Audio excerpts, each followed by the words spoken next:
Halo, selamat berjumpa lagi dengan saya di Takare Star. Kembali kita akan membahas rahasia membangun rumah di Nusa Utara. Saya sudah mendapatkan berbagai sumber baik lisan maupun tulisan terkait dengan rahasia seorang Bas, yaitu seorang tenaga teknis atau seorang tukang yang akan membangun rumah di wilayah Nusa Utara, yaitu di Kepulauan Siau, Tabanan Bearo, Sangihe, dan Talaut yang ada di Provinsi Sulawesi Utara, Indonesia. Saya sebelum lebih jauh membahas tentang rahasia membangun rumah di wilayah Nusa Utara, saya ingin menyampaikan bahwa peradaban dunia sejak dahulu sudah mempercayai bahwa sugesti atau chemistry maupun tata letak dalam membangun sebuah hunian atau rumah, bahkan tempat tinggal dari manusia itu punya kepercayaan sendiri-sendiri. Yang paling terkenal di dunia adalah Cina dengan Feng Shui-nya dan lain sebagainya. Tapi masyarakat Nusa Utara ternyata punya kepercayaan maupun rahasia dalam pembangunan rumah, baik itu semi permanen dan permanen. Berikut ini kita ulas. Yang pertama adalah mengenai pembangunan atap dari rumah tersebut. Baik yang dahulunya atap itu dari balok kayunya, rangkanya dan sebagainya itu dari kayu. Sekarang sudah mulai modern, sudah pakai rangka atau atap rangka dari baja ringan yang semakin populer, tapi tidak pernah meninggalkan kekhususan bagaimana tata cara tukang dari Nusa Utara itu membangun rumah, terlebih khusus yang ada di Kepulauan Sitaro. Ya, pertama mereka membangun rumah itu ada satu yang diambil sebuah benda untuk mereka sampaikan atau berikan abai, mereka pegang nanti ketika mereka selesai membangun rumah. Nah, kepercayaannya ada pada membuat pondasi. Nah, membuat pondasi itu dari dulu selalu ada budaya, yaitu peletakan batu pertama. Batu pertama itu diletakkan, bahkan dari setiap masing-masing tukang itu punya tata cara mereka untuk menyertakan mereka dalam pekerjaan itu ditanam pada saat peletakan batu pertama. Peletakan batu pertama itu dimulai dengan doa. Doa sesuai dengan kepercayaan kita. Nah, paling banyak di Kepulauan Nusa Utara maupun Kepulauan Sitaro itu mempercayai terhadap Tuhan Yesus, umat Nasrani. Jadi mereka memulai peletakan batu pertama dengan berdoa. Kemudian membangun sebuah pondasi. Dimulainya sebuah pondasi. Nah, kita mulai bahas dengan rumah semi permanen, yaitu rumah yang hampir setengahnya beton maupun setengahnya juga dari kayu.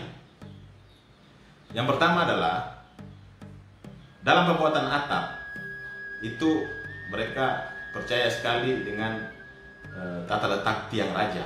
Tiang raja dari atap rumah. Tiang raja itu untuk rumah semi permanen ya, kita bahas dulu. Itu tidak boleh pas dengan pintu utama atau tidak boleh di tengah-tengah berdiri sejajar dengan pintu utama. Nanti gambarannya saudara-saudara pasti sudah tahu bahwa ketika pintu utama itu berada di depan, tiang raja itu tidak boleh sejajar di tengah-tengah karena akan ada efek. Nah, efeknya nanti kita akan sampaikan sebentar. Apa efek-efek ketika tidak terjadi sesuai dengan tata letak kepercayaan membangun rumah yang ada di Nusa Utara. Kemudian tiang raja itu harus benar-benar diberdirikan sesuai dengan pangkal batang maupun ujungnya. Nanti kita kasih gambaran di gambarnya seperti apa, yaitu ketika seorang tukang itu harus bertanya kepada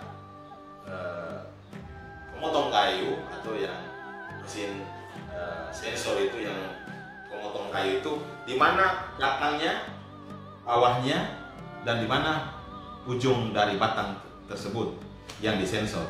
Jadi nanti kita akan kasih gambaran dan kita akan kasih tips bagaimana kita akan mengetahui di mana posisi letak batang yang ada di yang paling bawah dan ujung batang yang paling atas. Seperti sebuah pohon berdiri, jadi itu harus seperti itu dalam penempatan tiang raja. Jadi dalam penempatan tiang raja yang diberdirikan harus sesuai dengan realitas sebuah pohon berdiri. Jadi ketika balok kayu itu dipotong, harus ada penanda mana balok kayu yang batang paling bawah, yaitu pada titik pangkalnya, mana yang ujung dari batang tersebut. Jadi kita akan kasih contoh dalam gambar sebentar, nanti teman-teman lihat. Nah, dalam memberdirikan tiang raja itu harus seperti itu, tidak boleh terbalik. Kalau terbalik resikonya nanti kita sampaikan sebentar. Itu kepercayaan membangun rumah dari sisi tiang raja. Kemudian apa yang disampaikan tadi yaitu pintu utama itu tidak boleh sejajar. Itu harus benar-benar dia tidak boleh dari titik tengah sejajar dengan pintu utama. Kalaupun dia melenceng sedikit 5 cm tidak masalah. Yang penting jangan dia berada pada titik tengah pintu utama. Seperti itu.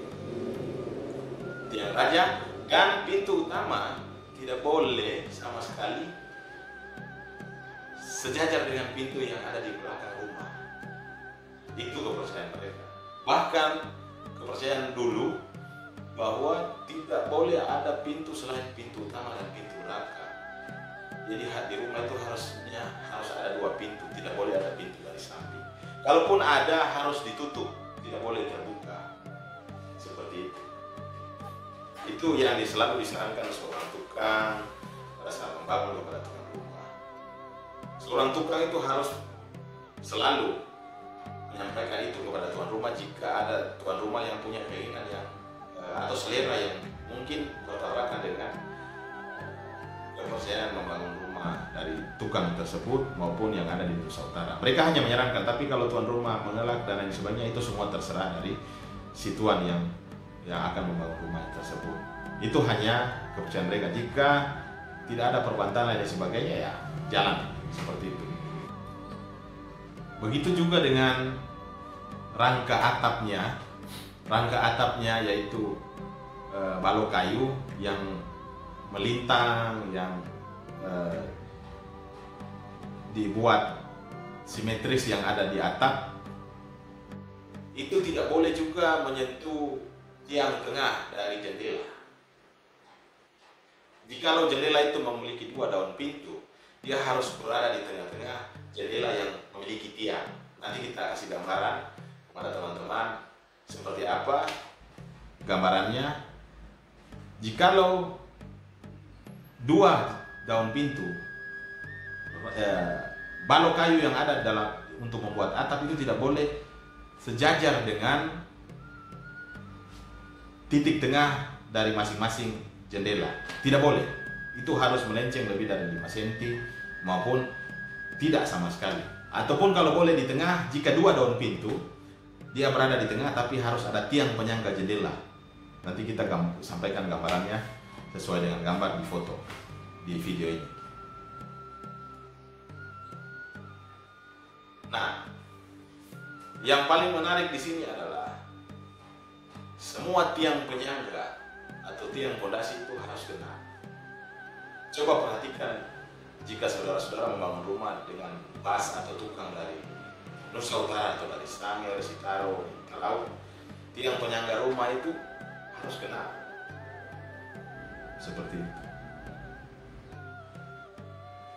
Kemudian untuk rumah semi permanen hampir sama dengan rumah yang permanen. Jadi untuk semi permanen ini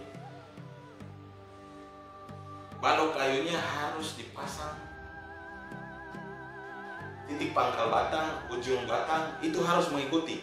Ada yang dinamakan istilahnya bihing kui maupun bihing kuane. Jadi ketika lingkaran pembuatan balok kayu ataupun papan dan lain sebagainya dalam pembuatan rumah yang dijadikan pondasi dan untuk balok kayu yang diputarkan dalam rumah itu harus searah, tidak boleh tidak searah, tidak boleh bertabrakan. Maksudnya searah adalah titik pangkal batang, ini ibarat pohon ya, ini ibarat pohon, ini berdiri kan, pohon berdiri, ini titik pangkal batang dan ini ujung batangnya, itu harus dipasang searah terus, menyambung, searah, menyambung terus. Jadi searah terus menyambung, itu melingkari rumah semi permanen. Yaitu rumah semi permanen itu rumah yang kayu, ya, rumah papan dan sebagainya. Itu harus searah, tidak boleh bertabrakan. Itu rahasia yang selama ini harus kita tahu di Nusa Utara maupun di Kepulauan Singapura. Itu ada istilah bihing-kuhip. Ketika bihing-kuhip berarti lingkarannya adalah melingkar ke kiri. Ketika bihing-kuaneng itu lingkarannya melingkar ke kanan. Itu untuk rumah semi permanen. Tata letaknya, atap dan sebagainya sudah sama dengan saya jelaskan tadi. Begitu juga dengan rumah permanen. Rumah permanen seperti itu. Yang membedakan adalah bahan. Itu untuk permanen ya beton secara dominan semua, yang semi permanen itu kayu. Nanti kita akan ajarkan bagaimana menentukan jika kita tidak dapat bertanya atau seorang tukang potong kayu atau tukang mesin sensau itu tidak dapat menentukan mana titik pangkal batang maupun titik ujung batang. Kita akan berikan video bagaimana seorang tukang yang ada di Nusa Utara di Kepulauan Singapura menentukan mana titik pangkal batang dan titik ujung batang. Itu ada caranya. Nah, cara yang pertama adalah menggunakan paku diikat, benang digantungkan. Akan beda putaran atau beda goyangan dari paku ketika kita meletakkan itu di ujung pangkal batang dan di ujung dari batang tersebut. Ada juga yang melakukan penimbangan, tapi penimbangan ini terlalu membuang tenaga. Cara efektif mereka hanya menggunakan media paku yang diikat dengan benang dan digelantungkan, kemudian ditaruh pada ujung kedua balok tersebut. Gerakan dari paku tersebut akan membedakan mana titik pangkal batang dan mana titik ujung dari batang tersebut. Kita simak. Kemudian seorang tukang pasti akan menyarankan kepada tuan rumah bagaimana tata letak tempat tidur, bagaimana tata letak dan lain sebagainya. Tapi itu semua tergantung kepercayaan dari tuan rumah tersebut. Kebanyakan mereka menyampaikan bahwa tata letak tempat tidur itu, kepala tempat tidur itu jika mempunyai kepala itu tidak boleh membelakangi atau menghadap. Mohon maaf, kepala tempat tidur tidak boleh membelakangi kamar mandi atau WC, ataupun tidak boleh membelakangi dapur. Biasanya mereka lebih menyarankan bahwa kepala tempat tidur itu harus pada matahari terbit dan terbenam. Seperti itu. Tapi itu semua tergantung kepercayaan dari tuan rumah yang bersangkutan. Nah, kita mulai dengan prakteknya. Bagaimana menentukan titik pangkal batang dan titik ujung dari batang tersebut. Lihat goyangan dari paku.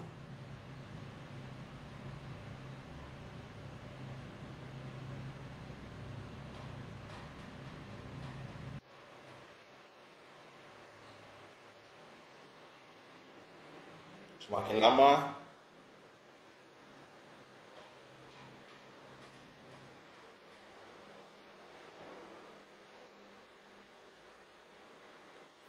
nah, ini menentukan bahwa ketika dia bergerak sejajar, nah ini adalah titik pangkal dari batang kayu ini, yaitu dia dari yang titik bawahnya, yaitu titik batang kawah.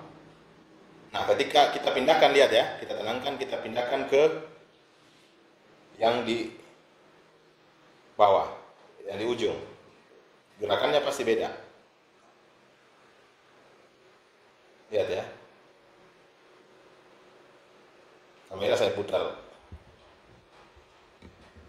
Kita lihat gerakannya pasti beda. Dia akan bergerak bukan sejajar mengikuti panjang, tapi dia akan bergerak mengikuti lebar.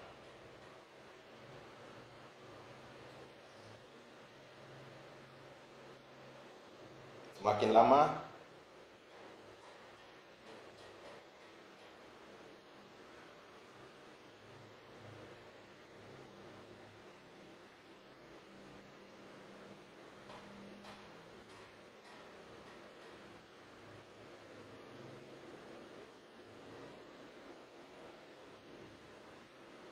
ya, dia akan bergerak mengikuti lebar, bukan panjang. Ini titik ujung.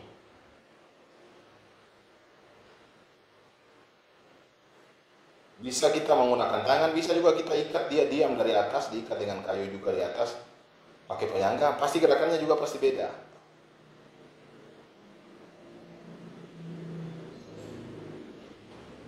Maksud saya gerakannya sama dengan ketika kita menggunakan tangan. Kita tidak atur ini, ya beda ya. Lihat, kita pindahkan ke ujung lagi.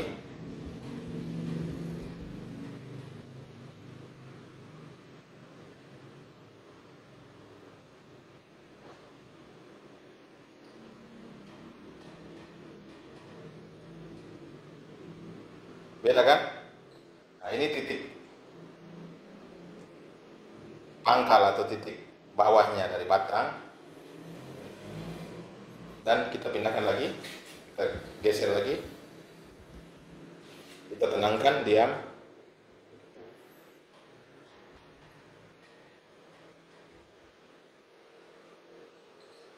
Ya, supaya lebih kelihatan tangannya, saya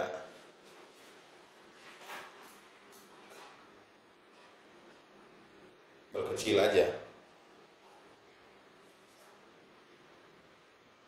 Tenangkan.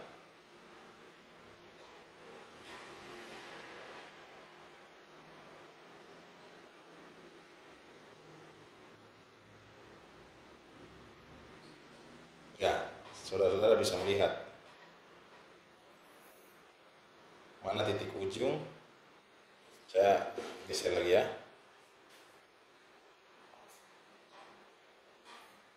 Tenangkan.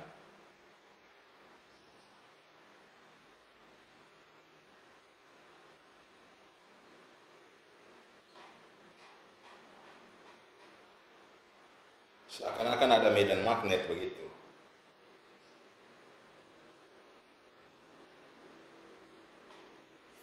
Kita lihat yang ujung yang satunya.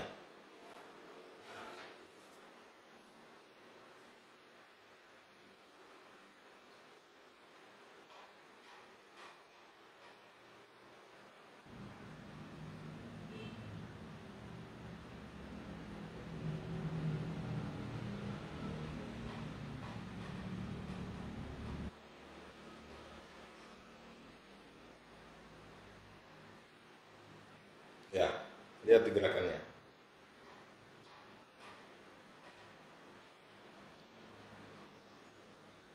Gerakannya mengikuti panjang.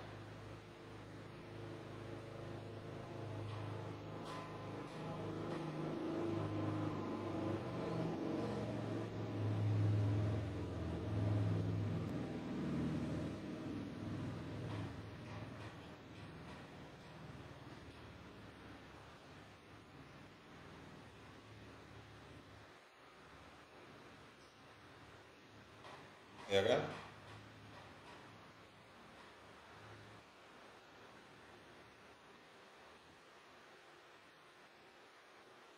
Kita coba tenangkan.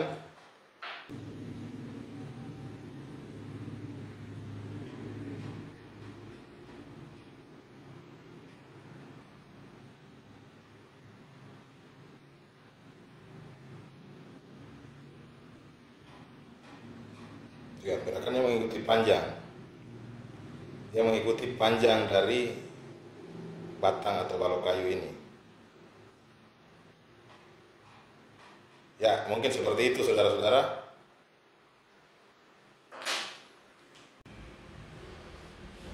Nah, kita tadi membahas tata letak dan lain sebagainya. Nah, itu ketika semua tidak dapat dibuat berdasarkan apa yang dipercayakan kepada tukang, banyak hal yang terjadi. Biasanya seorang pemilik rumah itu akan ada mimpi-mimpi aneh, mimpi yang mungkin tidak seperti sedia kala atau tidak seperti mimpi-mimpi sebelumnya, mimpi-mimpi seram dan lain sebagainya, ataupun mengalami nasib sial atau mengalami sakit berkepanjangan, bahkan bisa-bisa dapat ketika ada yang secara goib atau secara mistik menyerang dari luar, rumah tersebut dapat menampung aura-aura gaib dan tidak dapat menolak dari apa yang niat jahat yang disampaikan oleh orang-orang di sekitar maupun dari luar sana. Karena rumah itu terbangun untuk menerima, bukan untuk menolak secara hal-hal yang gaib seperti itu. Itu saja resiko-resiko yang dipercayakan terjadi ketika rumah tersebut dibangun tidak berdasarkan tata letak sesuai dengan kepercayaan tukang yang ada di Nusantara. Tapi satu hal, ketika rumah saudara dibangun dengan doa maupun dalam iman saudara, pasti akan terhindar dari situ. Kita dapat menolaknya dengan kepercayaan kita.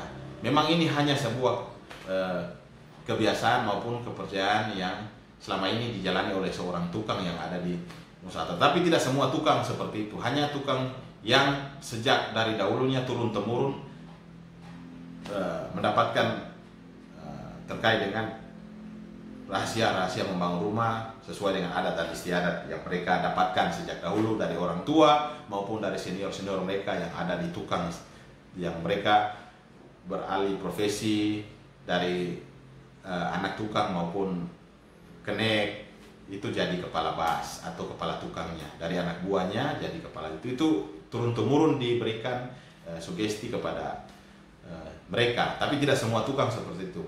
Satu catatan yang penting dari saya terakhir adalah ketika saudara-saudara menolak hal tersebut dalam iman saudara, pasti tidak akan terjadi. Memang hal aneh adalah ketika tata letak atau kepercayaan yang sudah dibangun sejak dahulu untuk membangun rumah itu kita bertolak belakang dengan ketika membangun rumah tidak seperti itu. Tapi tidak juga hanya menjadi ketakutan kepada saudara-saudara bahwa hal-hal yang tidak diinginkan akan terjadi. Semua itu dapat ditolak dengan kepercayaan saya, saudara, maupun kepercayaan saya. Kepercayaan saya itulah kepercayaan kepada Tuhan. Kita harus berdoa untuk menentang hal-hal jahat. Yang dapat menolaknya kita semua itu adalah orang yang hidup, yang ada di dalam rumah tersebut. Ketika dia percaya 100% bahwa semua itu tidak akan terjadi, pasti tidak akan terjadi. Tapi ketika dalam hatinya, dalam kepercayaannya mengundang segala sesuatu itu terjadi, pasti akan terjadi. Karena kita tidak dapat menolak. Yang dapat menolak adalah doa kita kepada Yang Kuasa. Seperti itu, terima kasih. Sampai jumpa, kita bahas konten selanjutnya yang lebih rahasia. Kita bongkar lebih detail lagi.